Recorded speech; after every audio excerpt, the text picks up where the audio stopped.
오늘 주시는 하나님 말씀 마태복음 26장 57절에서 68절 말씀 한 절씩 교독해서 읽도록 하겠습니다. 57절 제가 읽습니다. 예수를 잡은 자들이 그를 끌고 대제사장 가야바에게로 가니 거기 서기관과 장로들이 모여 있더라. 베드로가 멀찍이 예수를 따라 대제사장의 집들에까지 가서 그 결말을 보려고 안에 들어가 하인들과 함께 앉아 있더라.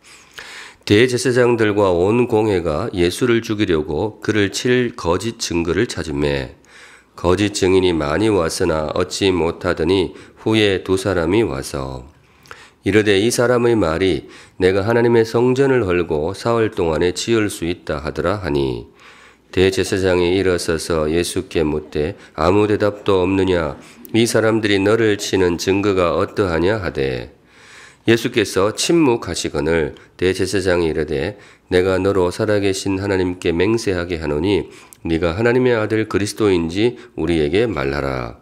예수께서 이르시되 네가 말하였느니라. 그러나 내가 너희에게 이르노니 이후에 인자가 권능의 우편에 앉아 있는 것과 하늘 구름을 타고 오는 것을 너희가 보리라 하시니 이에 대제사장이 자기 옷을 찢으며 이르되 그가 신성모독하는 말을 하였으니 어찌 더 증인을 요구하리요. 보라 너희가 지금 이 신성모독하는 말을 들었도다.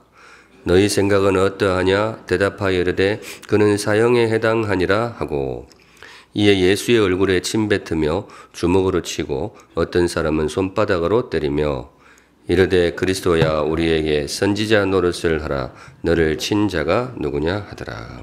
네. 원래 고난주간에는 복 있는 사람 그 큐티 본문을 그대로 따라가면서 한번 묵상하는 그런 시간을 갖도록 하겠습니다. 고난주간이 시작이 되었습니다. 고난주간은 묵상이라는 말이 잘 어울리는 거죠. 저는 보통 이제 설교할 때에 묵상이라는 말을 많이 쓰게 됩니다만은 1년 내도록 잘 어울리는 말이지만 특별히 고난주간에 잘 어울리는 말이 되겠습니다. 이번 한 주간 우리 성도님들 많이 묵상하는 그런 시간이 되시면 좋겠습니다. 주님을 묵상하고 또 십자가를 묵상하고 우리를 위해 당하신 주님의 고통을 묵상하고 주님께서 우리에게 베풀어 주신 은혜를 묵상하고 많은 묵상의 주제들이 있는데 특별히 원래는 삶을 묵상하려고 합니다. 주님을 묵상하는 그런 시간들을 매년 늘 가졌는데 원래는 본문 보면서 우리의 삶을 한번 진솔하게 돌아보아야 되겠다 그런 생각으로 말씀 준비하였습니다. 십자가 앞에서 삶을 묵상하다. 주님의 십자가는 우리의 삶을 보여주는 거울이라고 할 수 있습니다. 주님의 십자가 앞에 섰을 때 우리가 이전에 깨닫지 못하던 소중한 삶의 진실들을 많이 깨닫게 됩니다. 내가 정말로 참 비천한 죄인이구나. 어디서 깨닫게 되느냐? 내가 죄를 짓는 죄의 현장에서도 깨닫게 되지만은 십자가 앞에 섰을 때에 내가 정말 죄인이구나. 그런 진실들을 깨닫게 됩니다.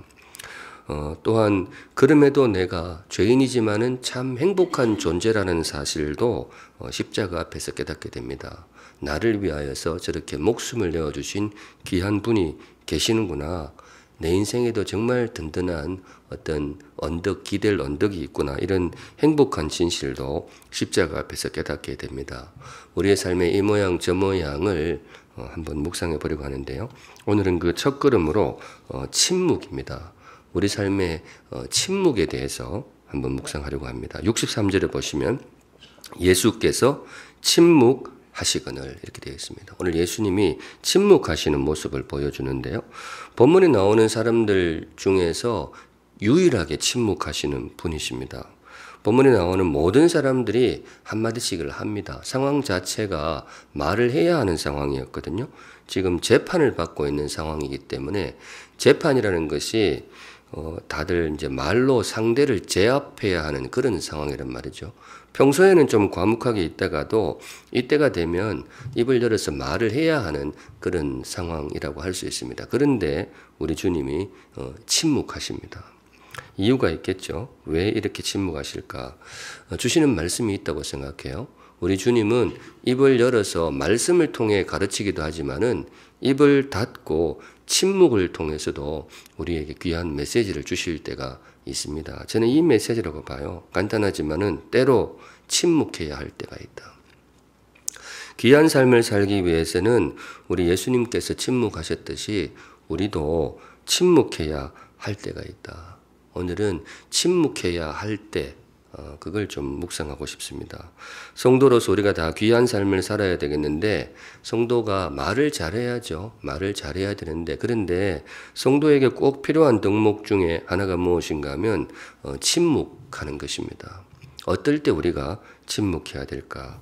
주님처럼 우리도 침묵의 시간을 아는 그런 인생이 되시기를 바랍니다. 제일 먼저 어떨 때 우리가 침묵해야 될까? 기본적이라고 할 수 있겠지만은 말이 비수가 될 때가 있습니다. 내 말이 누군가에게 상처가 될 때가 있어요. 그럴 땐 차라리 입을 다물고 침묵하는 것이 정말 귀한 말이라고 할 수 있겠죠. 침묵이 정말로 귀한 말이 될 수 있거든요. 오늘 예수님 주변에 여러 사람들이 모였는데 이분들의 말이 얼마나 아픈지 몰라요. 굉장히 비수가 되는 그런 말들을 이분들이 보여주고 있습니다. 57절에 보시면 예수를 잡은 자들이 그를 끌고 대제사장 가야바에게로 가니 거기 서기관과 장로들이 모여 있더라. 대제사장 또 서기관, 장로 이렇게 되어 있는데요. 당시 유대 사회에서 힘 있는 사람들이 다 모인 겁니다. 대제사장, 서기관, 장로, 힘 있는 사람 다 모였고 특별히 당시 유대 사회에서 말을 제일 잘하던 사람들이 다 모인 거예요. 대제사장, 서기관, 장로들. 발언권 제일 세고 말도 제일 잘하고 그런 부류의 사람들이 지금 주님 앞에 다 모였는데 왜 모였느냐? 그 이유가 좀 너무 안타까워요. 한 사람 잡으려고 모였어요. 예수님을 잡기 위해서, 예수님을 찌르기 위해서 그렇게 이분들이 한자리에 모였습니다. 생각하면 굉장히 안타까운 것이 그 잘하는 말재주 가지고 뭐예요? 그 잘하는 말재주 가지고 말의 권위를 가지고 지금 한 사람 잡겠다고 지금 모인 거죠. 인간에게 언어는 굉장히 놀라운 도구입니다. 우리가 말을 할 수 있다는 것은 굉장히 큰 능력이라고 할 수 있습니다. 주님이 우리에게 주신 은사라는 말을 쓰죠. 근데 실제로 은사가 그렇게 어려운 말은 아닌데 무슨 뜻인지 아세요 혹시? 은사. 선물이라는 뜻입니다. 선물. 굉장히 간단한 말인데 번역을 조금 어렵게 했어요. 주님께서 우리에게 많은 은사, 선물을 주셨는데 그 가운데 이 언어, 말을 할 수 있다는 것이 정말 놀라운 은사죠. 짐승들도 서로 소통은 한다라고 그렇게 과학적으로 밝혀지고 있습니다만은 우리 인간의 언어처럼 정교하지는 않거든요. 사람의 언어는 정말로 놀라운 주님의 선물이라고 할 수 있습니다. 그런데 이 놀라운 도구를 가지고 이 사람들이 기껏 모여서 하는 일이 뭔가 하면 한 사람 잡는 거예요. 그 귀한 은사 가지고 사람 찌르고 사람 죽이고 사람 가슴에 비수를 꽂고 지금 이 이야기가 그 모습들이 여기서 벌어지고 있습니다. 참 안타까운 일이죠. 절대로 우리의 모습이 아니기를 바랍니다. 제가 이제 샘물교회 온 지 6년, 만 6년이 다 되었는데요. 제가 보니까 우리 샘물교회는 말이 많은 교회는 아닌 것 같아요. 그렇죠? 말이 너무 없는 교회 같기도 하고. 근데 그 참 좋은 것 같아요. 교회가 말이 많으면 이게 아픔이 많아요. 제가 처음 사역을 시작했던 교회에 장애인들이 굉장히 많았습니다. 교회 표어가 3가지가 있었는데 교회 표어 1번이 장애인과 함께하는 교회였어요. 목표 자체가 그렇게 모였습니다. 특별히 농인들이 되게 많았습니다. 그래서 저는 설교할 때 여기 수화 통역하잖아요. 이게 처음부터 굉장히 익숙했어요. 늘 그 상황에서 처음 사역을 시작했기 때문에. 그래서 농인들이 부서도 있고 그래서 좀 이렇게 소통할 기회가 있었는데 그분들 마음을 엿들을 그런 기회가 있었어요. 그분들한테 가끔 묻는 분들이 있대요. 답답하지 않냐고. 말을 못하니까. 그리고 다시 태어난다면 말할 수 있는 비장애인으로 태어나고 싶지 않냐. 이걸 물어보는 사람들이 들어있다 그래요. 저도 되게 궁금했거든요. 근데 못 물어보겠더라고. 이게 신뢰 같아서 못 물어봤는데 또 어떤 사람이 또 물어봤다 그러더라고요. 그래서 그분들이 대답을 하는데 대답이 뭐였을까요? 저는 당연히 그러고 싶다고 그런 기회가 있다면 나도 말하는 비장애인이 되고 싶다. 그렇게 대답하실 줄 알았는데 아니래요. 거의 대부분이 싫다 그래요. 그리고 한 분은 굉장히 단호하게 이야기하셨어요. 저는 이 농인으로 태어난 게 너무 좋다고. 그리고 우리 집 애도 농인으로 태어났으면 좋겠다고. 근데 그 집 애가 말을 너무 잘했거든요. 그랬는데 왜 그러느냐? 그분 말씀이 이제 통역을 해주니까 제가 아는 거죠. 사람들이 말로 서로 상처를 주는 것을 보면서 우리 대부분 누구한테 상처를 줄 때 말로 주잖아요. 말로 주는 걸 보면서 자기는 말을 못하는 것이 너무 축복으로 느껴진다고. 저한테 정면으로 그렇게 이야기했어요. 그리고 이게 놀라웠는데 자기는 천국 가서도 농인으로 살고 싶다고. 수화를 하면 욕을 못한대요. 자기는 그게 너무 좋다고. 참 이게 그분의 말이 기억이 나요. 말이 주는 상처. 누구보다 우리 주님이 많이 경험하셨거든요. 오늘 이 재판정에서 말이 얼마나 사람에게 비수가 될 수 있는지를 주님이 정말 많이 깨닫게 된 거죠. 성도님들 지금도 잘하고 계시겠지만은 내 말이 누군가에게 아픔이 되고 상처가 된다면 침묵하시는 것이 최고의 말입니다. 네, 우리 주님이 그런 경험을 많이 하시는데요. 지금도 그렇지만 우리 샘물교회 말이 따뜻한 교회 될 수 있기를 우리 주님의 이름으로 축복합니다. 아멘. 두 번째, 우리 성도로서 침묵해야 할 때가 언제가 있을까? 오늘 주님의 어떤 침묵을 통해서 이것도 교훈으로 새기시면 좋겠는데요. 들을 사람이 준비가 되지 않았을 때. 주님의 침묵에 이 가르침이 보여요.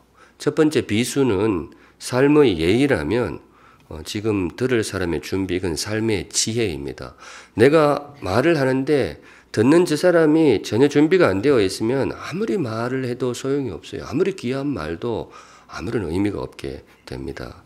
오늘 주님의 침묵의 그 가르침이 우리에게 보입니다. 59절에 보시면 대제사장들과 온 공회가 예수를 죽이려고 그를 칠 거짓 증거를 찾으매.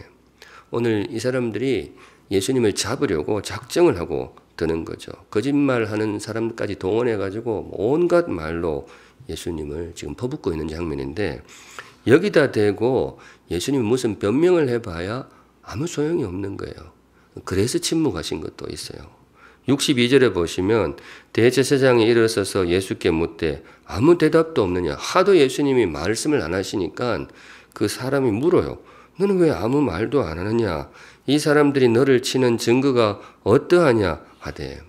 이게 뭔가 하면 대제사장이 예수님한테 변명할 기회를 주는 거예요. 너도 한번 변명을 해봐. 성도님들 이거 진심이었을까요? 진심으로 기회를 준 걸까요? 그렇지 않아요. 이거 어차피 지금 주님 잡으려고 작정하고 달려드는데 무슨 변명할 기회를 줬겠어요. 예수님이 그걸 잘 아신 거죠. 그래서 예수께서 침묵하시거늘. 바로 다음 구절이 그래요. 예수님이 침묵하시거늘. 아마 이런 대화가 계속 오갔을 수도 있어요. 너는 왜 아무 말도 안 해? 침묵하시고 또 뭐 거짓 증거 막 갖다 대다가 이번에 한번 말을 해봐. 예수님 또 침묵하시고 아마 굉장히 오래도록 이것이 반복되었을 것이다. 저는 그렇게 믿습니다. 우리 주님이 왜 침묵하셨느냐? 십자가에 나아가시면서 우리에게 삶의 귀한 교훈을 주십니다. 들을 사람이 준비가 안 되었을 때는 뭐예요? 침묵하는 것이 지혜다. 저도 경험이 있어요. 말씀 보다가 목사의 눈에 이렇게 조금 강하게 들어오는 것은 대부분 자기가 경험이 있을 때 그렇습니다. 삶과 버무려질 수밖에 없는데 저도 몇 번 있었거든요. 아무리 해명을 해도 안 먹히는 거예요. 아무리 합리적으로 논리적으로 근거를 갖다 대면서 말을 해도 물론 제가 많이 부족했겠죠. 그래도 당시 저로서는 최대한 정직하게 그리고 제 생각으로는 객관적으로 충분히 제 이야기를 이해할 수 있고 납득하고 할 수 있을 것 같은데 아무 소용이 없더라고요. 그리고 굉장히 답답했어요. 생각보다 진짜 답답했어요. 굉장히 속이 막 그렇더라고요. 그래서 그런지 저는 오늘 이 본문을 다시 보면서 오늘 예수님의 침묵이 굉장히 위로가 되더라고요. 위로가 되었어요. 주님도 이럴 때가 있으셨구나. 우리 주님의 그 여러 가지 행보 중에서 인생의 모든 고통을 함께 하셨다. 성경은 체휼하셨다. 옛날 번역에는 그렇게 했는데요. 우리의 모든 고통을 함께 하셨다 그러는데 제가 이거 보면서 이런 디테일까지 함께 하시는구나. 말을 해도 안 먹히는 그 답답함. 그래도 저는 꿈틀이라도 해봤어요. 제가 또 가만히 있을 사람은 아니잖아요. 열심히 막 설명하고 해봤는데 우리 예수님은 그것도 안 해요. 그냥 고요하게 감내하고 계시는 모습이 저한테는 굉장히 위로가 되었어요. 하나님의 아들도 이렇게 답답한 순간이 있구나. 혹시 여러분에게도 이 장면이 주시는 위로가 있다면 오늘 아침 챙겨가시기 바랍니다. 주님이 여러분의 답답함에도 우리 주님이 함께 하십니다. 그리고 여기에 주시는 교훈이 있다면 그것도 챙겨가시면 좋겠어요. 교훈이 뭐냐? 들을 사람이 준비가 되지 않았다면 뭐예요? 침묵하는 것이 오히려 지혜일 수 있습니다. 산상수훈에 어떤 면에서는 예수님은 이 대목일 수도 있는데요. 산상수훈에 굉장히 재미있는 말씀이 하나 나와요. 마태복음 7장 6절 같이 읽어볼까요? 자, 시작. 거룩한 것을 개에게 주지 말며 너희 진주를 돼지 앞에 던지지 말라. 굉장히 시니컬한 표현인데 예수님이 이 말씀을 주셨어요. 거룩한 것을 개한테 주지 마라. 특별히 진주 목걸이 벗어가지고 돼지한테 주지 마라. 이게 무슨 말이냐? 그 가치를 모르는 사람에게는 귀한 보석도 오히려 화근이 될 수 있다는 거죠. 다른 말로 받을 준비가 안 된 사람에게 귀한 선물도 오히려 재앙이 될 수도 있다는 거죠. 그렇잖아요. 돼지가 그 진주의 가치를 어떻게 알겠어요? 줘봐야 뭐 밥이나 원하지 그렇단 말이죠. 그런데 말도 그래요. 말도. 아니 보다 정확히는 말이 정말로 그래요. 말이. 들을 사람이 준비가 안 되어 있을 때는 차라리 침묵하는 게 좋아요. 괜히 말 꺼냈다가 더 일이 불거지는 수가 있거든요. 그냥 억울하고 지내는 게 낫다. 물론 뭐 고난주간이 좀 그렇지만 오늘 설교가 좀 너무 어둡다 그럴 수도 있는데 저는 주님이 주시는 지혜라고 봐요. 제 삶을 돌아보면서 제가 참지 못하는 것 중에 가슴에 어떤 말이 있는데 잘 참지 못하는 경우가 있었어요. 그래서 가슴에 있던 말을 했는데 후회되는 일들이 많죠. 그래도 지금은 제가 말 다 하고 사는 거 아니에요. 뭐 여러분들한테 무슨 억하심정이 그런 것이 아니고 이게 맞는 것 같아요. 내가 보기에는 맞아도 상대가 준비가 되지 않았을 때는 침묵하는 것도 정말 귀한 말이다. 우리 주님의 침묵 속에서 이런 교훈도 얻어가시면 좋겠습니다. 세 번째, 정말 중요한 메시지는 마지막에 나오겠죠. 우리 성도에게 침묵이 필요한 순간이 언제일까? 우리 예수님이 침묵하신 진짜 이유는 무엇일까? 진짜 말할 때를 잡기 위해서. 저는 이거라고 봐요. 너무 말이 많으면 정말 말할 기회를 얻지를 못해요. 말이 너무 많으면 정말 중요한 말이 힘을 발휘할 수가 없어요. 저는 주님의 침묵에 이게 있다고 봐요. 침묵하시던 주님이 드디어 입을 여십니다. 주님이 왜 침묵하셨느냐? 침묵을 위한 침묵이 아니죠. 말할 때를 잡기 위해서. 우리 주님께는 말씀이 굉장히 중요하거든요. 주님이 어떤 포인트에서 말씀하셨느냐? 63절. 예수께서 침묵하시거늘 대제사장이 이르되 내가 너로 살아계신 하나님께 맹세하게 하노니 뒷부분 같이 읽습니다. 시작. 네가 하나님의 아들 그리스도인지 우리에게 말하라. 대제사장이 묻는 거죠. 네가 정말로 하나님의 아들 그리스도냐? 이 대목에서 그동안 입을 닫고 계시던 예수님이 입을 여십니다. 예수께서 이르시되 네가 말하였느니라. 쉽게 풀면 네가 말한 대로다.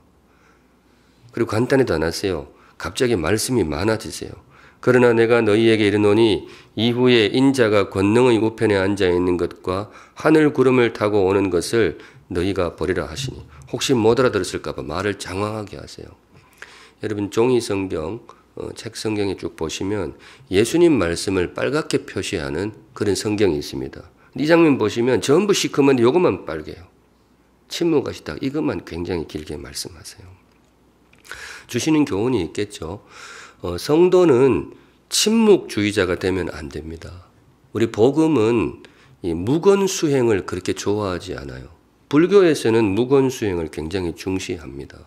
그런데 우리 주님은 무건을 가르치신 무건주의자가 아닙니다. 우리 주님은 말씀의 주님이시죠. 우리 예수님의 별명 자체도 태초에 뭐가 계시니라? 말씀이 계시니라. 예수님은 말씀의 주님이세요. 말씀이 굉장히 중요해요. 그런 의미에서 오늘 주님께서 우리에게 침묵을 통해 가르쳐 주시는 교훈은 언제 침묵해야 할까? 이거보다 사실은 언제 말해야 할까? 우리의 말이 정말 힘을 얻기 위해서 어떤 면에서는 배경적인 침묵이라고 할 수 있어요. 어떨 때 말을 해야 될까? 이 대목을 우리 마음에 꼭 새겨두시면 좋겠어요. 네가 정말 하나님의 아들 그리스도냐? 예수님이 다른 말은 다 침묵하시고 걔들 찌르는 말의 비수를 다 받아주셨어요. 그런데 여기서 이 대목에서만큼은 닫았던 입을 여십니다. 네가 정말로 하나님의 아들 그리스도냐? 그때 입을 열어서 Yes, I am. 내가 하나님의 아들 그리스도다. 그리고 뒤에 쭉 풀어주세요. 혹시 그 사람들 못 알아듣을까 봐. 하늘 보좌에 앉는 것을 너희가 보게 될 것이고 다시 영광으로 오는 것을 너희가 보게 될 것이다. 무슨 말이냐? 바로 그 말이에요. 그래, 네가 말했던 대로 내가 바로 하나님의 아들 그리스도다. 저는 여기에 교훈이 있다고 생각해요. 성도님들 다른 말은 조금 침묵하셔도 괜찮아요. 그런데 내가 누구인지를 말해야 될 때는 꼭 입을 여는 복된 인생 되시기를 주님의 이름으로 축복합니다. 세상이 우리에게 그렇게 물어볼 때가 있죠. 네가 정말 그리스도인이냐? 네가 정말로 예수 안에 있는 그리스도인이냐? 우리가 다른 거는 몰라도 이 질문에 대해서는 반드시 이야기해야죠. 그렇다고 Yes, I am. 내가 예수를 믿는 그리스도인이다. 설령 그것이 우리에게 위험한 순간이 되어도 마찬가지예요. 65절 보시면 예수님이 하셨던 말씀이 결국 예수님을 십자가로 몰게 되는데요. 이에 대제사장이 자기 옷을 찢으며 이르되 그가 신성모독하는 말을 하였으니 어찌 더 증인을 요구하리요. 인간의 모습으로 오신 예수님이 내가 하나님의 아들 그리스도다. 이건 유대 사회에서는 죽음밖에 없었어요. 참칭이라 그러거든요. 참남한 말이다. 하나님을 참칭했다. 이렇게 하는데 신성모독으로 번역이 되어 있습니다만은 주님은 내가 그리스도다라고 말을 하면 죽음으로 나아갈 수밖에 없었다라는 것을 알고 계셨죠. 그럼에도 불구하고 그 말씀을 하신 거죠. 우리에게 주시는 교훈도 있다고 봐요. 내가 그리스도인이라는 말을 해야 될 때 그것이 우리 삶에 부담이 될 수도 있죠. 우리가 세상을 살아가고 있기 때문에. 그런데 설령 부담이 되어도 위험이 되어도 내 목에 칼이 들어와도 물론 우리 21세기 대한민국에서 그것 때문에 목에 칼이 들어올 일은 없다고 봅니다만은 우리의 신앙 고백이 나의 삶에 부담이 되는 경우는 꽤 있을 수가 있단 말이죠. 오늘 주님이 우리 주시는 말씀이 그거예요. 나의 제자들아 그때는 그 어떤 위험 부담이 있어도 그때는 입을 열면 좋겠다.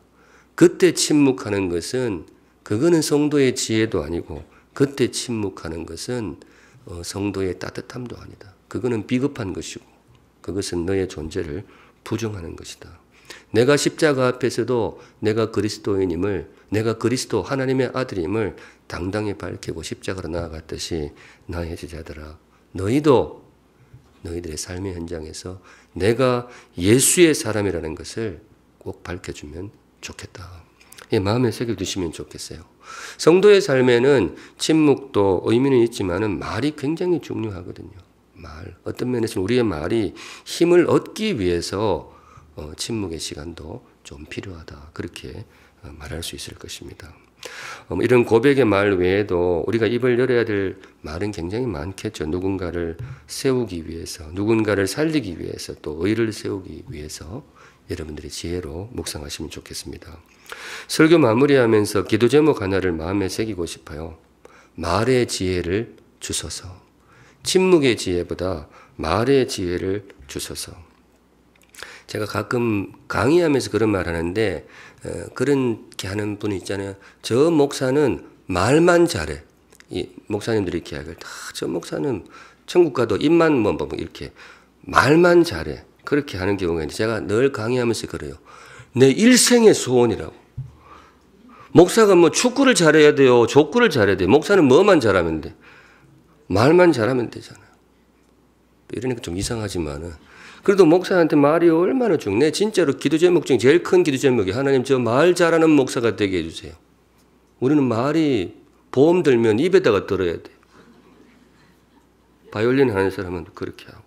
근데 말이 진짜 너무 중요하거든요. 그런데 저는 이게 목사의 소원만이 아니고 우리 모든 성도들이 기도 제목이 되면 좋겠어요. 말 잘하는 사람 얼마나 좋아요. 근데 말 잘한다는 게 뭘까? 분별의 지혜가 필요하겠죠. 말할 때와 뭐예요?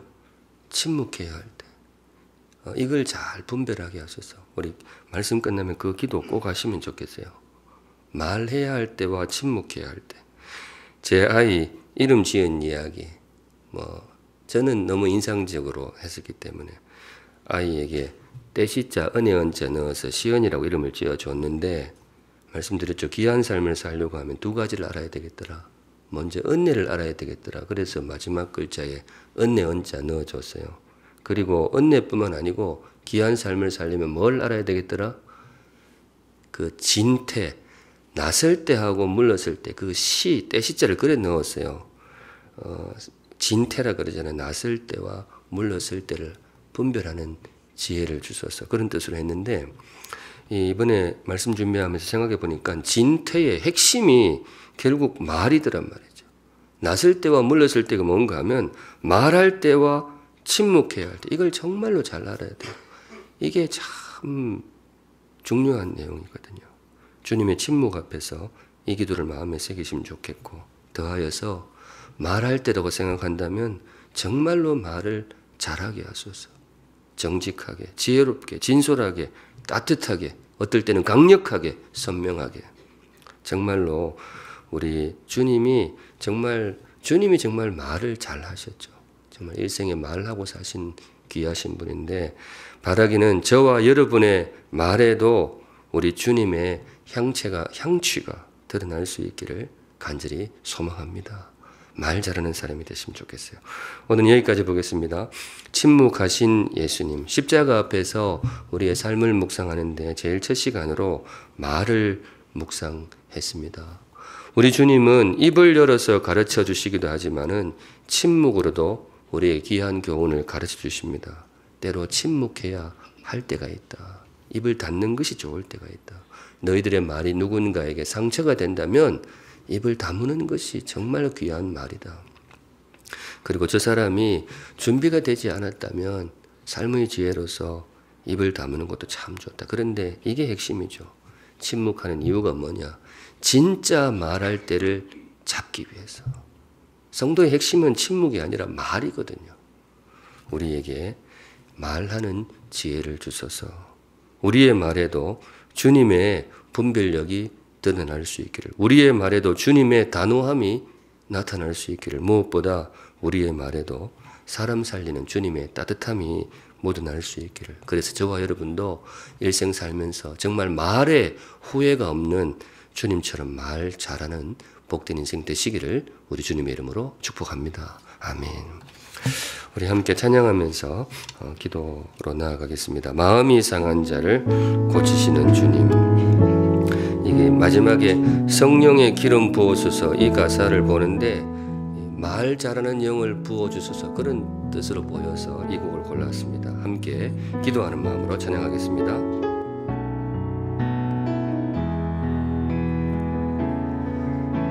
마음이 상한 자를 고치시는 주님, 하늘의 아버지 날 주관하소서.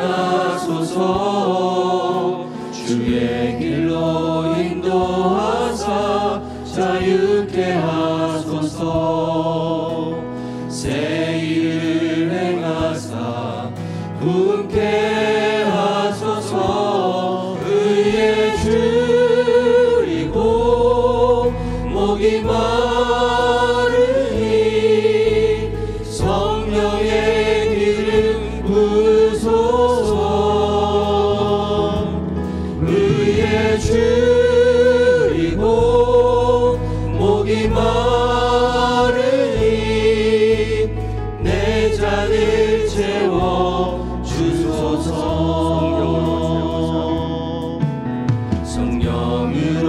채우사 주보게 하소서. 주의 임재 속에 은혜 알게 하소서. 주 뜻대로 살아가리 세상 끝날까지. 나를 빚으시고 새날 열어주소서.